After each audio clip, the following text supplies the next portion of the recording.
ప్రభునేసుక్రీస్తు నామమున మీకు అందరికీ కూడా శుభాభివందనములు తెలియజేసుకుంటూ ఉన్నాను. మనలో చాలామంది కూడా మన ఎడల దేవునికి ఉన్న చిత్తమును, ఆయన యొక్క ఉద్దేశమును ఎరుగక మనమే దేవునికి కొన్ని సలహాలను, కొన్ని సూచనలను, మన పట్ల కొన్ని తీర్మానాలను దేవునికి మన ప్రార్థన ద్వారా తెలియచేసి ఆ ప్రకారం చేయమని దేవుణ్ణి ఒత్తిడి చేస్తూ ఉంటాం. కాబట్టి నేటి దినమున ఒక చిన్న ఉపమానము ద్వారా మరి దేవునికి మన పట్ల ఉన్న చిత్తమును తెలుసుకొని ఏ రీతిగా మరి మనం ప్రార్థించాలో ఈ యొక్క ఉపమానం ద్వారా తెలుసుకుందాం. అటువంటి కృప మరి ప్రభువైన యేసుక్రీస్తు మనకందరికీ దయచేయునుగాక. అనగనగా ఒక రాజుగారి కోటలో ఎంతో సౌందర్యవతి అయిన ఒక యువరాణి ఉండేవారు. ఆమె దేవదూత వంటి అందం కలిగినదని అందరూ చెప్పుకుంటారు. యువరాణికి ఇష్టమైన ప్రదేశం కోటలోని గులాబీ తోట. ప్రతిరోజు కొంత సమయం ఆ గులాబీ తోటలో తిరుగుతూ అందమైన గులాబీలను చూస్తే చాలా ఆనందించేది. కోటకు బయట కొంత దూరంలో కొన్ని పొలాలున్నాయి.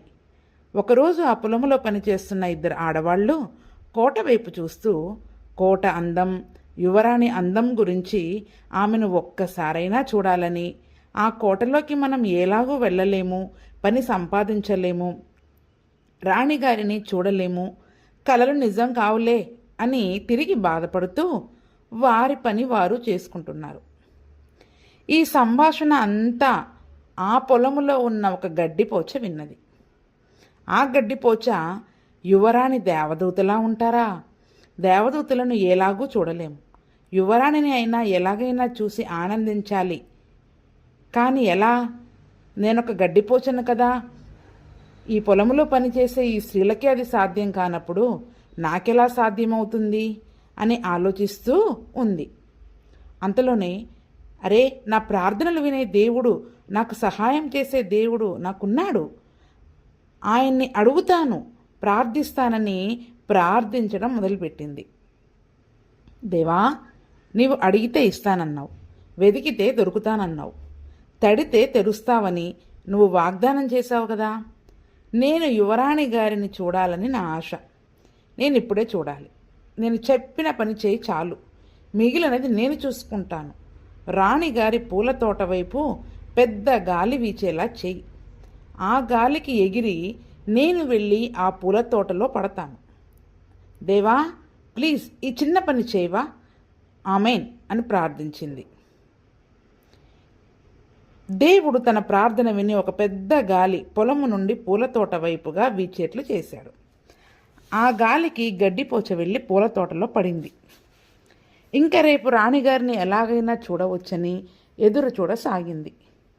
కానీ 2-3 రోజులైనా రాణిగారు ఆ పూలతోట వైపే రాలేదు. దేవుడు చాలా మంచివాడు, నా ప్రార్థన విన్నాడు అనుకుని యువరాణి కోసం ఎదురు చూసి చూసి చూసి ఆమెకి నీరసం వచ్చేసింది ఆ గడ్డిపోచకి. ఎందుకు ఇలా జరిగింది దేవా? నేను సరిగానే ప్రార్థన చేశా, నువ్వు నా ప్రార్థన విని సరిగానే అంతా జరిగింది కదా, కానీ నేను అనుకున్నది నా జీవితంలో ఎందుకు జరగటం లేదు అని ఏడుస్తూ ప్రార్థించింది. అప్పుడు దేవుడు గడ్డిపోచతో ఇలాగన్నాడు, గడ్డిపోచా, ఎందుకు ఏడుస్తున్నావు? నీవు అడిగినట్లుగానే గాలి వీచడం ద్వారా నిన్ను కోటల్లోని పూల తోటలో పడవేశాను, కానీ ఆ గాలికి పువ్వులన్నీ రాలిపోతాయనే జ్ఞానము లేకుండా నాకే సలహా ఇచ్చావు. ఇప్పుడు ఆ పువ్వులన్నీ తిరిగి పూయాలంటే కనీసం కొన్ని రోజులైనా పడుతుంది. ఆ పువ్వులు లేని ఆ తోటకు రాణిగారు ఎందుకు వస్తారు అని దేవుడు గడ్డిపోచతో అన్నాడు. గడ్డిపోచ వెంటనే, అయ్యో దేవా, గాలి నన్ను తోటలో పడవేస్తుంది అనుకున్నాను, కానీ ఇంత పని చేస్తుంది అనుకోలేదు. పూలు లేని తోటకు యువరాణి ఎందుకు వస్తారు అని ఆలోచించలేకపోయాను నేను. దేవా, ఎలాగైనా ఈసారి పెద్ద వర్షం కురిపించు. ఆ వర్షానికి ఈ మొక్కలు తొందరగా పూలు పోస్తాయి. అప్పుడు వాటిని చూడడానికి యువరాణి వస్తుంది. ప్లీజ్, ఎలాగైనా వర్షం కురిపించు దేవా, నువ్వు వర్షం కురిపించు, మిగిలినది నేను చూసుకుంటాను. రాణిగారు ఈ పూలు చూడడానికి వచ్చినప్పుడు ఆమెను చూసి నా ఆశను తీర్చుకుంటాను అని గడ్డిపోచ తిరిగి ప్రార్థించింది. దేవుడు గడ్డిపోచ బ్రతిమలాడడం చూసి, ఆమె ప్రార్థనా విధానం చూసి పెద్ద వర్షం కురిపించాడు. నీరు వరదలై ఏరులై పారుతుంది. ఆ వరదలో ఈ గడ్డిపోచ కొట్టుకొని పోయి కోట బయట ఉన్న చిన్న చెరువుల్లోకి వెళ్ళి పడింది. గడ్డిపోచ, అయ్యో దేవా, మళ్ళీ నా కొంప మునిగింది. నేను అడిగింది ఇస్తున్నావు, కానీ ఎక్కడో పొరపాటు జరుగుతుంది. యువరాణిని చూడాలన్న కోరిక తీరడం లేదు. నా 2 ప్రార్థనలు నువ్వు జరిగించావు, కానీ నా కోరిక తీరడం లేదే. దేవా, నాకు ఒక ఐడియా వచ్చింది. ఈ తోటకు నీళ్లు పెట్టే తోటమాలి ఈ చెరువు నుండే నీళ్లు తీసుకెళ్తాడు. నా కోసం ఈ చిన్న పని చేయి దేవా. తోటమాలి తన బకెట్ను ఈ చెరువులో ముంచినప్పుడు నేను బకెట్ నీళ్ళలో పడేట్టు చేయి దేవా. నీవు అలా చేయి, మిగిలింది నేను చూసుకుంటా అని ప్రార్థించింది. ప్లీజ్, నా ప్రార్థన ఆలకించు. ఈసారి తప్పకుండా నేను ఆ రాణిగారిని చూసే అవకాశం నాకు దొరుకుతుంది అని దేవుని సన్నిధిలో తిరిగి ప్రార్థించింది. దేవుడు గడ్డిపోచుతో అంటున్నాడు, గడ్డిపోచా, నీకేం కావాలో అసలు అర్థమవుతుందా? నీ సలహాలు, ఐడియాలు అన్నీ వృధాగా పోతూ ఉన్నాయి. నీకేం కావాలో సరిగా ప్రార్థించు అన్నాడు దేవుడు. గడ్డిపోచ, ఈసారి తప్పకుండా నా ఐడియా ఫలిస్తుంది. నేను చెప్పినట్లు చేయి ప్రభు. నీవు నా ప్రార్థనకు జవాబివ్వు చాలు అని తిరిగి ప్రార్థించింది. దేవుడు సరేనన్నాడు. ఇంతలో తోటమాలి సణుగుతూ, ఇంత పెద్ద వర్షం పడినా మళ్ళీ నీళ్లు పోయమంటున్నారు. ఏదో పని చేయించాలనే తప్ప మళ్ళీ తోటను తడపడం ఏంటి అని గొణుక్కుంటూ నీళ్లు చెరువులో నుండి తీసుకుని కావడితో తోటకి బయలుదేరాడు. గడ్డిపోచ ప్రార్థించినట్టుగానే దేవుడు ఆ గడ్డిపోచను నీళ్ల బకెట్టులో పడేటట్లు చేశాడు. తోటమాలి కావడిని దించి నీళ్లు తోటకి పోస్తున్న సమయంలో ఆ గడ్డిపోచ బయటపడకుండా బకెట్ కొక్కంలో ఇరుక్కుంది. ఎన్నిసార్లు ఆ తోటమాలి చెరువులో నుండి నీళ్లు తెస్తున్నా ఆ కొక్కెంలో నుంచి బయటపడకుండా అందులో ఇరుక్కపోయింది గడ్డిపోచ. తోటకి చెరువుకి మధ్యలో తిరుగుతూ ఆ కొక్కెంలో ఉండి గడ్డిపోచ తిరిగి ప్రార్థించడం మొదలుపెట్టింది. అయ్యో దేవా, నా పరిస్థితి చూడు ప్రభువా. ఆ బకెట్లో పడితే తోటలోకి వెళ్ళిపోతా అనుకున్నాను, కానీ ఇలా కొక్కెంలో ఇరుక్కుంటానని నేను అనుకోలేదు. ఇలా జరుగుతుంది అనుకోలేదు దేవా. ప్రభువా, 3 సార్లు నా బుద్ధి తక్కువై ప్రార్థించాను. నీవు ఇలా చేస్తే చాలు, నేను చూసుకుంటాను అని జ్ఞానవంతురాలుగా నీకే సలహాలు, ఐడియాలు ఇచ్చాను. నీవు నా ప్రతి ప్రార్థనను ఆలకిస్తున్నావు, కానీ యువరాణిని చూడాలన్న నా కోరిక తీరటం లేదు. నేను ఎక్కడ పొరపాటు చేస్తున్నానో నాకు అర్థం కావటం లేదు. ఎలా ప్రార్థించాలో నాకు నేర్పించు ప్రభువా. నా అజ్ఞానాన్ని సరిచేయి తండ్రి అని గడ్డిపోచ ఈసారి సరియైన పద్ధతిలో ప్రార్థించడం మొదలుపెట్టింది. అప్పుడు దేవుడు గడ్డిపోచుతో అంటున్నావు, గడ్డిపోచా, ఇప్పుడు నీవు సరిగ్గా ఆలోచిస్తూ ఉన్నావు. నీ ఆశ ఏమిటో, నీ కోరిక ఏమిటో చెప్పి మిగతా విషయాలు నాకు విడిచిపెట్టుంటే నేనే నీ మార్గముగా, సత్యముగా, జీవముగా ఉండి నా సమయములో, నా పద్ధతిలో, నాకు మహిమ కలిగే విధముగా నీ కోరికను తీర్చేవాడిని. నీవు ఎప్పుడూ నాకు అవకాశం ఇవ్వలేదు. నీ సలహాలు, నీ ఐడియాలు నాకిచ్చి అలా చేయి ప్రభువా, ఇలా చేయి ప్రభువా, ఈ కోరికను తీర్చు ప్రభువా, నా కోరికను తీర్చు ప్రభువా అని అడిగితే ఏదైనా ఇస్తాననుకుని మనవి చేశావు. అందుకే నీ కోరిక తీరలేదు. నీ ప్రార్థనా జీవితంలో మార్పు రాకపోతే నీ కోరిక ఎప్పుడూ నెరవేరదు. మీ ఆలోచన విధానాన్ని మీ పద్ధతిలో కాకుండా దేవుని పద్ధతిలో మీరు చేసినట్లయితే దేవుడు తప్పకుండా మీకు యొక్క ఆశను నెరవేర్చగలడు. దేవుని చిత్తానికి లోబడతాను, నా స్వంత ఇష్టాన్ని, చిత్తాన్ని పక్కన పెడతాను. నా కార్యాన్ని నీవెలా జరిగిస్తావో, ఎప్పుడు జరిగిస్తావో నాకనవసరం. నా మనసులో కోరిక నీకు తెలుసు, యువరాణిని చూడాలని. అది నీ ఇష్టమైతేనే జరిగించు, లేదంటే వద్దు. ఇప్పుడు నాకున్న ఇష్టమంతా నీ స్వరము వినాలనే, నీతో సహవాసం చేయాలనే.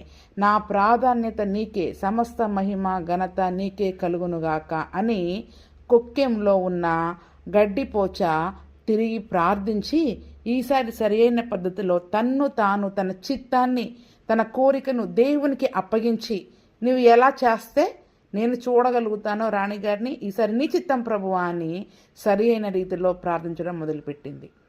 దేవునికి ఐడియాలు ఇవ్వడం మానేసి దేవుని కార్యం కొరకు ఎదురు చూస్తూ మొదలుపెట్టింది. అప్పుడప్పుడు ఐడియాలు వచ్చినా ఇలా చేస్తే బాగుండు అని అనిపించినా వాటిని ప్రక్కన పెట్టి దేవునికి సలహాలు ఇవ్వాలన్న ఆ శోధనను జయించుకుంటూ యేసుక్రీస్తు నామంలో తన ప్రార్థనా జీవితాన్ని అభివృద్ధి చేసుకోవడం మొదలుపెట్టింది కొక్కెంలోని గడ్డిపోచ. ఒకరోజు తోటమాలి నీళ్ల కావిడి మోస్తూ కాలు జారి క్రింద పడిపోయాడు. బకెట్ కొక్కెం విరిగి గడ్డిపోచ నేల మీద పడింది. తోటమాలి సణుక్కుంటూ లేచి ఆ బకెట్ తీసుకుని వెళ్ళిపోయాడు. గడ్డిపోచ దేవుడు తనని ఆ యొక్క కొక్కెములో నుంచి నేల మీద పడవేసిన ఆ దేవుని యొక్క కార్యమును బట్టి దేవునికి స్తుతి చెల్లించింది. అప్పుడు గడ్డిపోచ అంటుంది, ప్రియమైన తండ్రి, నీకు స్తోత్రము. ముందుగా ఈ విడుదల కొరకు నీకు వందనములు. నేనిప్పుడు ఏం చేయాలో నాకు తెలియదు. నేనిప్పుడు ఎవరన్నా చూడాలంటే ఏం చేయాలో నా ఐడియాలు సలహాలు నీకు ఇవ్వను. నా స్వంత చిత్తాన్ని పక్కన పెట్టి నీ సమయము కొరకు మీ చిత్తము కొరకు ఎదురు చూస్తాను.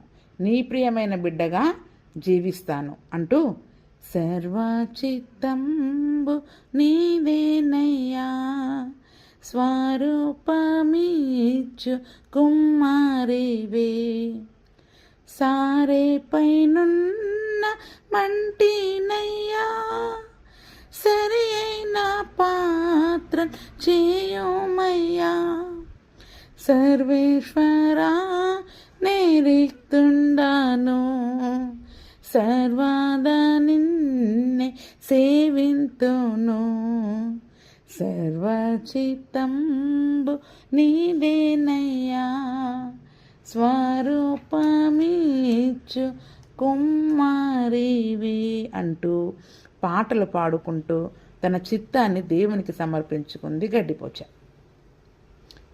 దేవుడు తగిన కాలమందు అద్భుత కార్యమును గడ్డిపోచ జీవితంలో జరిగించాడు. రోడ్డుపై గడ్డిపోచ చాలా కాలం ఇలాగ పాటలు పాడుతూ ప్రార్థనాపూర్వకంగా ఉన్న తర్వాత యువరాణి ఒకరోజు ఆ మార్గం గుండా పల్లకీలో వస్తూ ఉన్న సమయంలో తనకి చెవిలో దురదగా అనిపించి పల్లకిని ఆపమని చెప్పింది. ఆ పల్లకిని క్రిందికి దింపమని తన వద్ద ఉన్న వారితో చెప్పింది. యువరాణి తన చెవిలో దురదను సరి చేసుకోవడానికి ఒక సరి అయిన గడ్డిపోచ కొరకు వెతుకుతూ ఉండగా యువరాణి దృష్టి సరిగ్గా ఆ గడ్డిపోచపై పడింది. పని వాళ్ళని ఆ గడ్డిపోచను తెమ్మని చెప్పింది. ఆ గడ్డిపోచతో తన యొక్క చెవి యొక్క దురదను తీర్చుకొని, ఆహా ఎంత హాయిగా ఉంది ఈ గడ్డిపోచతో నా యొక్క చెవిలోని దురదను తీసివేస్తూ ఉంటే అని ఎంత హాయిని అనుభవించి మళ్ళీ అవసరానికి తన దగ్గర ఉన్న బంగారు భరణిలో ఆ యొక్క గడ్డిపోచను పెట్టుకుంది.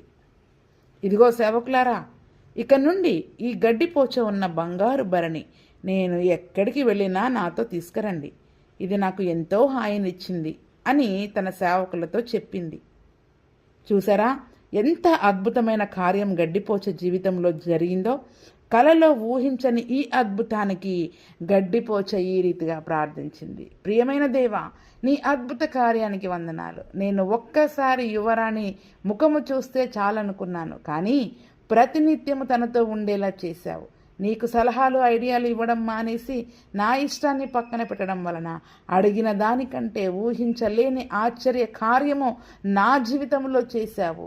బంగారు భరణిలో యువరాణి ఎదుట నిరంతరము ఉండే అంతులేని ఆనందాన్ని నాకు ఇచ్చావు అని ఆ దేవుణ్ణి స్తుతించడం మొదలుపెట్టింది. క్రీస్తునందు నా ప్రియ సహోదరి సహోదరులారా, ఈ యొక్క చిన్న ఉపమానము ద్వారా నిజముగా దేవుడు మన జీవితంలో ఏదో చేయాలని ఉన్నతమైన ఆలోచనలను ప్రణాళికలను కలిగి ఉంటాడు. కానీ మనకు కంటికి కనిపించే మార్గములను మనం ఎంచుకొని ఈ మార్గంలోనే నడుస్తున్నాను ప్రభువా, కాబట్టి ఇందులో నాకు సహాయం చెయ్యని మనము దేవుని చిత్తమును ఎరగక మన స్వంత ప్రయత్నాలను దేవునికి అప్పగించి వాటి ప్రకారం చేయమని మనం ప్రార్థించినట్లయితే గడ్డిపోచవలే మన ప్రయత్నాలు ఫలించినప్పటికీ అందులో సఫలత అనేది మనం పొందుకోలేం. కాబట్టి మీరు దేవుని చిత్తం నెరవేర్చిన వారై వాగ్దానము పొందు నిమిత్తము మీకు ఓరిమి అవసరమై ఉన్నది అని హెబ్రీలకు రాసిన పత్రిక 10వ అధ్యాయం 36వ వచనంలో ఉన్నట్టుగా మనము దేవుని యొక్క కార్యముల కొరకు ఓపికతో ఎదురు చూడాలి. మనలో ఓపిక లేనట్లయితే, ఆ గడ్డిపోచ వలె దేవునికి సలహాలను సూచనలను ఇచ్చేవారిగా ఉన్నట్లయితే, దేవుడు మన ప్రార్థనలు ఆలకించినప్పటికీ అవి దేవుని చిత్తానుసారంగా కాకుండా ఏదో కొంత మేరకి మాత్రమే మనకు ఉపయోగకరంగా ఉంటాయి. కానీ దేవుని యొక్క ఉన్నతమైన ప్రణాళికలు మన జీవితంలో నెరవేరలేవు ప్రియులారా. కాబట్టి దేవుడి చిత్తం మన జీవితంలో నెరవేరాలంటే, దేవుని యొక్క వాగ్దానాలు మన జీవితంలో నెరవేరాలంటే, ఆ వాగ్దానాలు మనం పొందుకోవాలి అంటే మనకు ఓరిమి అవసరమై ఉన్నదని దేవుని యొక్క ఆ వాక్యం సెలవిస్తూ ఉంది. కీర్తనల గ్రంథం 40వ అధ్యాయం 8వ వచనంలో దావీదు అంటాడు, నీ చిత్తం నెరవేర్చుట నాకు సంతోషం. నిజమే, మన చిత్తము దేవుడు నెరవేర్చిన దానికంటే ఎక్కువగా మన పట్ల దేవునికున్న చిత్తాన్ని నెరవేర్చడమే మన సంతోషముగా మనం ఎంచుకున్నట్లయితే ఆ గడ్డిపోచ జీవితంలో జరిగిన అద్భుతమైన కార్యాలను దేవుడు ఈ దినమున మన జీవితంలో కూడా జరిగించగలడు ప్రియులారా. ఆ యొక్క గడ్డిపోచ ఒక్కసారి చూస్తే చాలని ఎన్నో ప్రణాళికలు వేసింది, ఎన్నో ప్లాన్స్ ఐడియాలు దేవునికి ఇచ్చింది. కానీ దేవుని యొక్క ప్రణాళిక నిరంతరము బంగారు భరణిలో యువరాణితో కలిసి ఉండే గొప్ప ధన్యతను మరి దేవుడు ఆ యొక్క గడ్డిపోచకి ఇచ్చాడు. నిజముగా మరి మనందరము కూడా దేవునితో కలిసి నిరంతరం యుగయుగములు ఉండాలని దేవుడు కూడా కోరుకుంటూ ఉన్నాడు. ప్రభువైన యేసు క్రీస్తు మరి ఆ యొక్క ఉన్నతమైన ఆలోచనలను కలిగి ఆయన మన పట్ల ఎన్నో ఉద్దేశాలను తలంపులను కలిగి ఉన్నప్పటికీ ఈ లోక సంబంధమైన ఆలోచనలను మన జ్ఞానాన్ని బట్టి మనం దేవునికి ఎన్నో రకాలైన దేవునికి విరోధమైన ప్రార్థనలను మనం చేసి మన ఆత్మీయ జీవితంలో మనం వెనకకి జారిపోతూ మాటిమాటికి వెనకకి పడిపోతూ ఉంటున్నాం. కాబట్టి మరి అయా నీ యొక్క చిత్తమును నెరవేర్చుటయే నాకు సంతోషము అని దేవుని సన్నిధిలో మనం ఒక తీర్మానం తీసుకొని ఆయన చిత్తము మన జీవితంలో నెరవేర్చి ఆ వాగ్దానము పొందు వరకు కూడా మరి దేవుని యొక్క ఓర్పుతో సహనముతో మనం ఎదురు చూసే కృపను ప్రభువైన యేసు క్రీస్తు మనకందరికీ దయచేయునుగాక. ఆమేన్, ఆమేన్.